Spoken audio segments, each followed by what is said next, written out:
주식 투자자는 생각이 유연해야 돼요. 본인의 신념 때문에 투자 기회에 놓쳐서는 안 됩니다. 장사꾼 마인드를 가져야 되겠죠? 화려한 기술을 앞세우면서 매출이 없어도 주가가 상승하는 기업들이 있습니다. 그럴 때마다 이걸 생각하셔야 돼요. 그게 돈이 되느냐? 돈이 되는 기술로 정말 돈을 벌 수 있는 기업에만 투자하시면 됩니다. 기술을 설명하는데 이해가 안 되는 기업이다? 투자하면 안 되는 거죠. 뭔가 문제가 있다는 거예요. 우주는 그동안 돈이 되지 않았어요. 나사가 혼자 다 해먹었기 때문에. 그런데요, 1969년에 나사는 아폴로 계획 7년 만에 인류를 달로 보냅니다. 대단한 일이죠.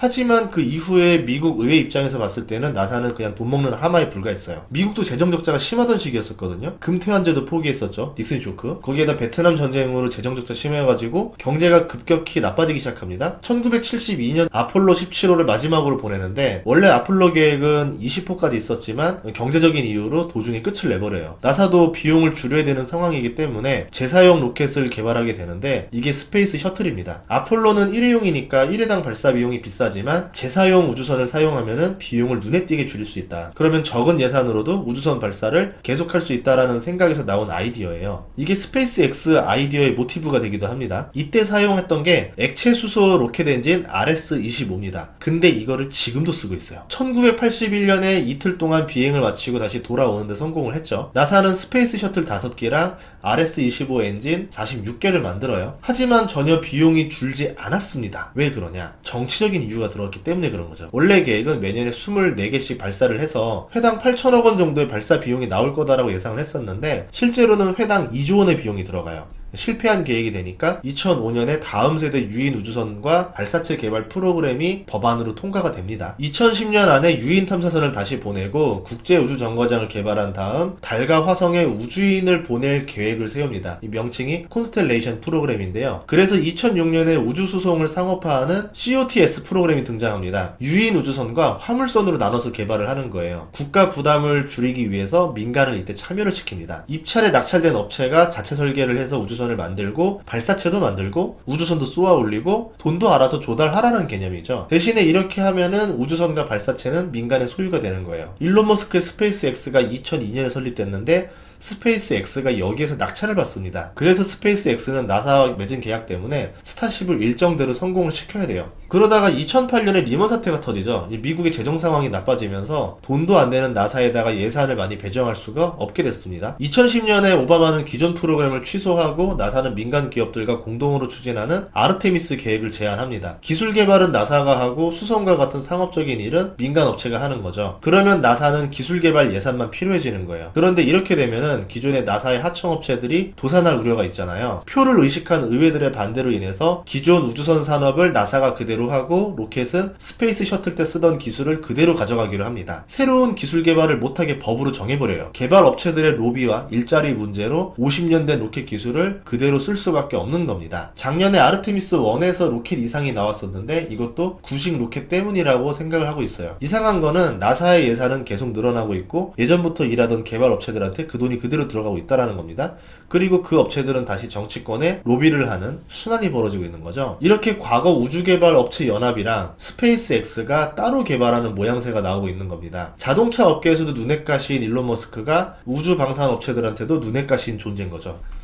어쨌든 이렇게 정해진 계획을 보면은 우주선은 달을 넘어서 화성도 보내는 걸 목표로 하고 있어요. 트럼프 때 아르테미스 계획이 더 구체적으로 정해졌는데요. 2022년에 성공한 아르테미스 1은 마네킹 우주인으로 달 궤도를 돌아서 지구로 돌아오는 것으로 우주개발업체 연합의 SLS 오리온을 활용합니다. 2024년에는 아르테미스 2로 우주인을 탑승해서 달을 돌아오는 거예요. 2024년에 마찬가지로 스페이스 X의 팔콘 헤비를 이용해서 달 궤도 정거장을 만들고 2025년에 아르테미스 3는 달에 사람을 착륙시킵니다. 이때 달 착륙선은 스페이스 X가 담당해요. 2026년 아르테미스 4는 유럽, 일본의 우주정거장 모듈을 달 궤도 정거장에 연결을 시켜요. 결합을 시켜서 종합 달 궤도 우주 정거장을 만듭니다. 그리고 2032년까지 1년에 하나씩 계속 우주선을 쏘아 올리는 게 아르테미스 계획이죠. 제가 느끼기에는 계획은 큰데 이권으로 인해서 기술은 변하지 못하는 상황이에요. 그러니까 나사와 우주개발업체 연합이 만든 로켓 SLS는 한계가 있을 수 있다라고 저는 생각을 하는데요. SLS는 구형 RS-25 엔진 4개를 달았어요. 이게 아르테미스 1에 쓴 우주선이거든요.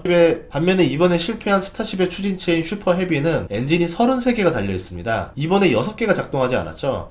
엔진 수십 개를 결합하는 구조를 클러스터링 구조라고 하는데 구소련에서도 시도하다가 번번이 실패했던 기술이에요. 그런데 이번 스타쉽에서 이 정도면은 그래도 성공 가능성을 높였다라고 볼 수가 있습니다. 스페이스 X는 슈퍼헤비 로켓이 2기가 더 있어요. 그래서 곧 이어서 시도가 가능할 거라고 보고 있습니다. 슈퍼헤비가 성공만 한다면 나사의 SLS보다 2배 출력 높은 로켓이 성공하는 거거든요. 아르테미스 계획 이후에 차세대 계획에서는 스페이스 X가 중심이 될 수밖에 없다라고 봅니다. 그 이후로 팔콘 9의 성공률을 보면은 작년에 실패가 하나도 없었어요. 점점 보내는 횟수는 늘어나는데 실패는 제로가 됐습니다. 그럼 시간이 지나면 슈퍼헤비도 성공률이 100%에 가까워지겠죠. 그리고 일론 머스크의 장기는 비용 절감이에요. 스타쉽과 슈퍼헤비 모두 재사용이 가능합니다. 반면에 SLS는 재사용이 불가능해요. 시간이 지날수록 스페이스 X는 발사당 비용이 줄어들 거고 나사의 우주 발사 시스템은 아까의 이유들이 더해져서 비용 절감이 어려울 거라고 보고 있어요. 그러면 일론 머스크가 민간 기업으로 나사의 기술력을 따돌리는 일이 벌어질 수도 있다라는 겁니다. 화성에 가서 뭘 할지는 몰라도 화성에 간다는 말은 거짓이 아닐 수도 있다라는 거죠. 그럼 이런 상황에서 중국은 가만히 있을까요? 중국도 창업 플랜이라는 우주 계획을 내놨습니다. 미국도 밥줄 챙기기보다는 중국에 밀리지 않는 게 더 중요하거든요. 이 우주라는 거는 국가 대 국가의 자존심 대결이기도 해요. 또 선점이 굉장히 중요하기 때문에 상대 국가보다 먼저 만들어야 돼요. 스페이스 X가 기술적으로 우위에 있다면은 차세대 우주 프로그램을 맡길 수도 있다라고 보고 있습니다. 이렇게 치열한 속도전에서 일본도 기브앤테이크를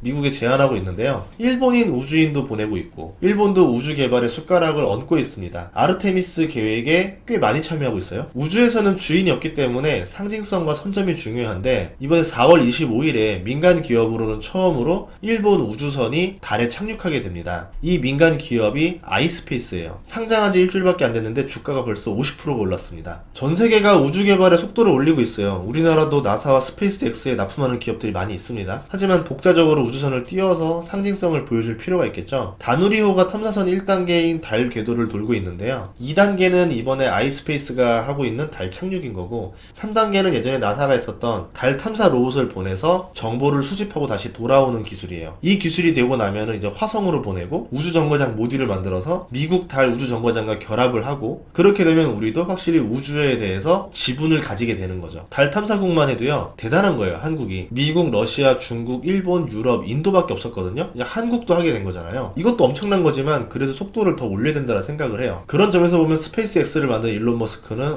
정말 대단하다라고 볼 수 있죠. 시간은 걸릴 수 있겠지만 지금은 전기차가 고성장 산업이라고 하면은 그 다음에는 우주가 고성장 산업이 될 거라고 보고 있습니다. 우리가 생각할 때는 시간이 굉장히 멀리 남았다 생각하는데 제가 예상할 때는 이게 돈이 되는 거는 10년 안에도 벌어질 수 있다라고 보거든요. 그러니까 여러분들이 너무 멀리 있다 생각해서 소외된 업종으로 생각하지 마시고 혹시 이게 돈이 되지 않을까라는 생각으로 잘 지켜보셔도 좋을 것 같아요. 국내에도 좋은 기업들이 많이 있는데 시가총액이 낮아서 언급을 할 수는 없는 거고 여러분들이 각자 공부해 보시면 좋겠습니다. 이렇게 1부, 2부에 걸쳐서 이제 우주선에 대한 이야기를 했는데 저도 우주 관련 기업에 투자를 하기 위해서 조사를 하다 보니까 재미있는 내용들이 많아서 정리도 할 겸 유튜브로 찍었습니다. 다음 시간에도 좋은 정보로 찾아뵙겠습니다. 구독과 좋아요, 알림 설정 부탁드릴게요. 고맙습니다.